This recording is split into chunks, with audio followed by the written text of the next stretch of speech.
Hi folks, and welcome to TK Power Sports. Today we're taking a close look at this machine right here. That is the Kawasaki KRX4 Special Edition. And in this video, I'm going to show you all the features, and then we're going to hit the trail and see, is this thing too big to go rock crawling? And how does it handle at high speeds? Well, we're going to get into all of that right now.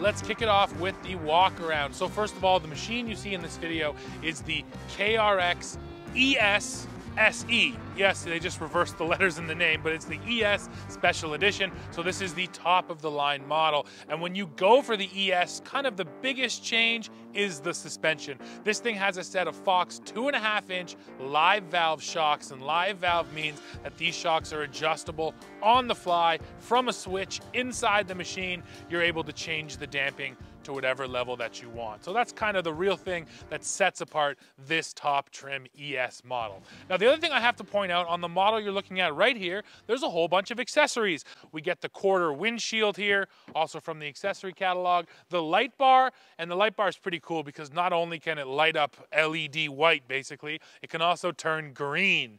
You can see it here. It's a little callback to Kawasaki's, well, their classic color, that green Kawasaki color. So we also get a winch, I should say too. Now the winch is not an accessory, that is standard on our top trim model. But yeah, we have a bunch of accessories here that we're gonna put to the test today too, including these big wheel flares. Even the plastic wheel flares are from the accessory catalog, and this should just help to make sure that inside the machine, we're not getting pelted with mud. Again, I will let you know how they work when we actually get out there and go riding. So I talked about the suspension. I have to mention the travel numbers because that's what really brings this machine alive. In the front, we have just over 18 inches of suspension travel, and in the rear, 21 inches of travel, which are significant numbers. And those are 31-inch Maxxis Carnivore tires that are doing all that traveling. So yes, a nice set of 31-inch tires. The Carnivores are nice and aggressive as well. Again, can't wait to get out there and see how they actually feel. Rolling down the side of the unit, yes, this is the four-door. It's the other kind of big deal with the KRX is they initially brought it out as just a two-seater, and then they stretched out the wheelbase and introduced the back seat. Now, when I'm talking wheelbase, this is 125 inches of wheelbase. That is longer than a Ford Bronco or a Jeep Wrangler, the vehicles that we're used to going off-road. So yes, this thing is an absolute monster when it comes to overall dimensions, and that's something you have to keep in mind. If you're buying something like this, you have to understand where you're going to run it, because this thing, frankly, is not going to fit into a lot of tight spaces, and I'm even curious to see how it fits on our trails out here today.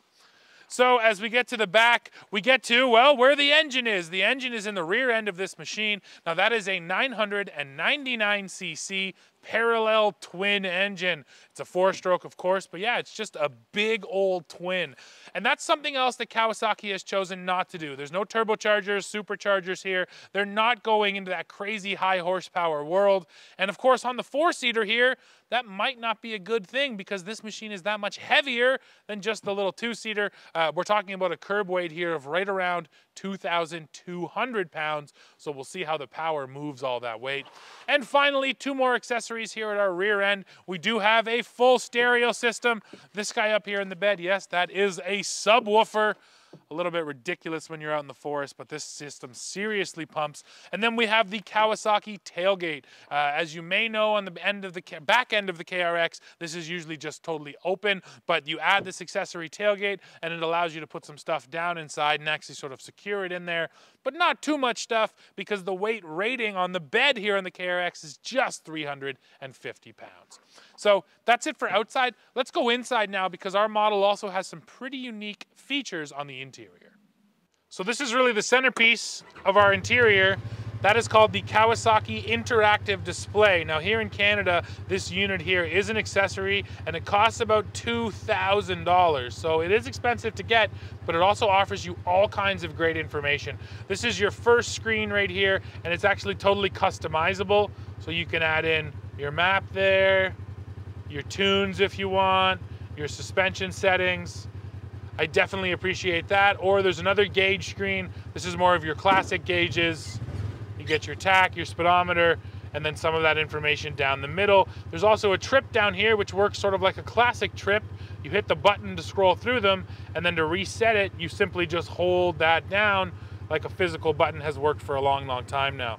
So then going through, here's our suspension settings. We can run through 3 of them: firm, normal, and soft. And again, it's nice that the screen shows you what you're in, but this screen will actually show you a live readout of how much damping is being provided to each shock as you move down the trail, really offering you lots of information. Then you have your audio screen. Not only does it support auxiliary in and Bluetooth, but you have an FM and an AM stereo here too, which is pretty handy. Now, the map we're gonna get more into later, but what I really like about it is that you can go in here and you can record your trip. So we're gonna record our trip around our trails here at the Ironwood test site, and then we'll see what that looks like at the end of our ride. I'm curious to see how it records it. Now, this is for your cameras. We could have a nose camera, but we didn't order it on this unit.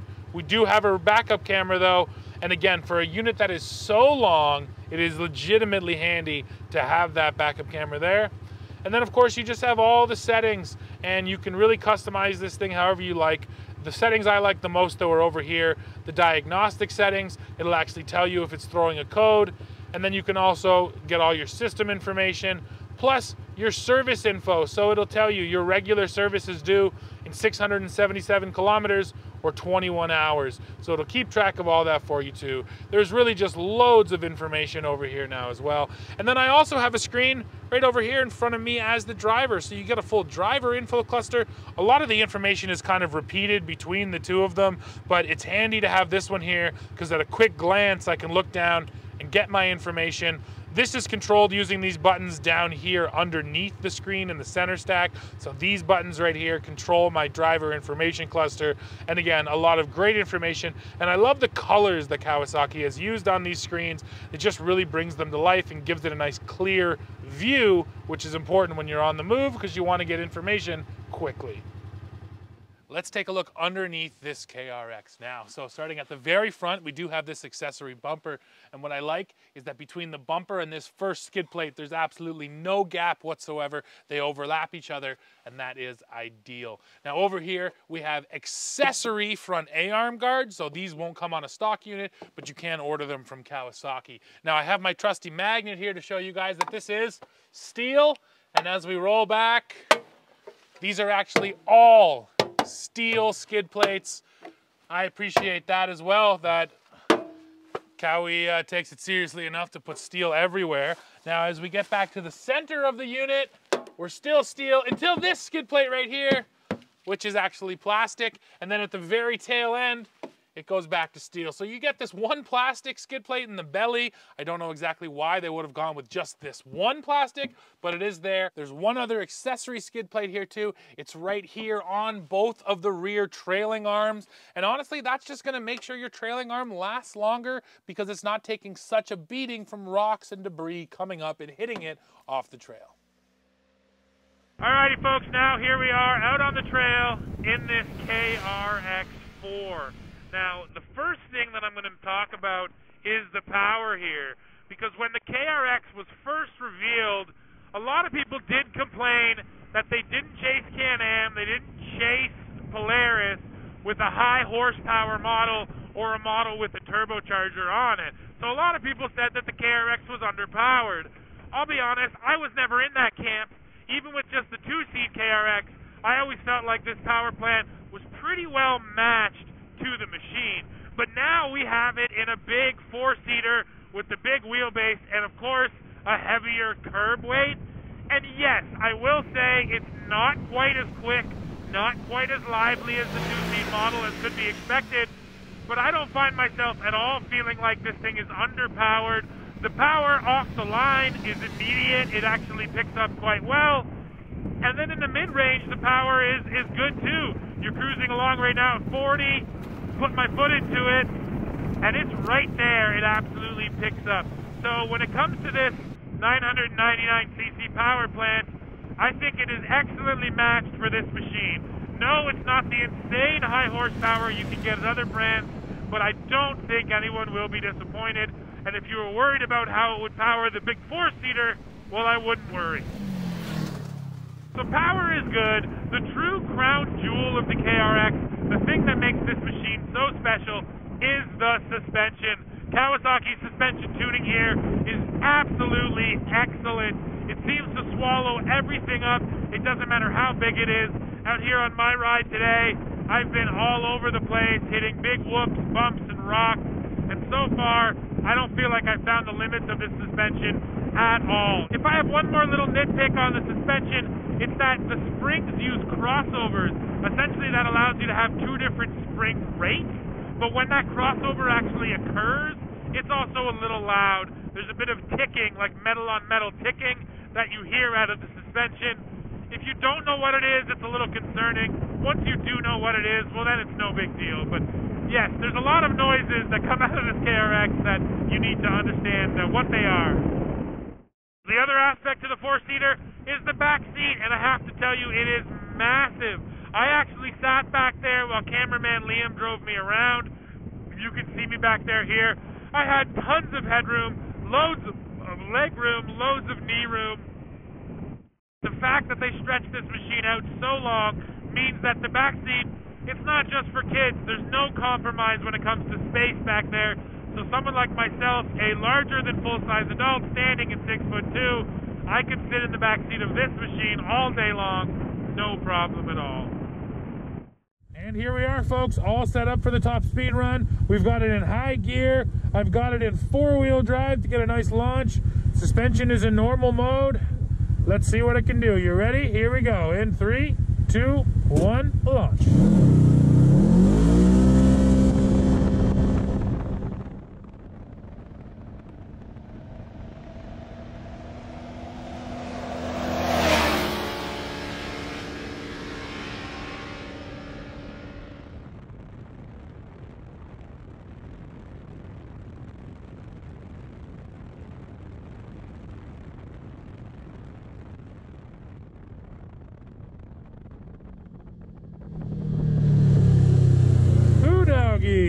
So, best speed I saw right there was 109 kilometers per hour, which I think is something like 64 miles per hour. You'll see it here, but that is pretty dang quick in such a large machine.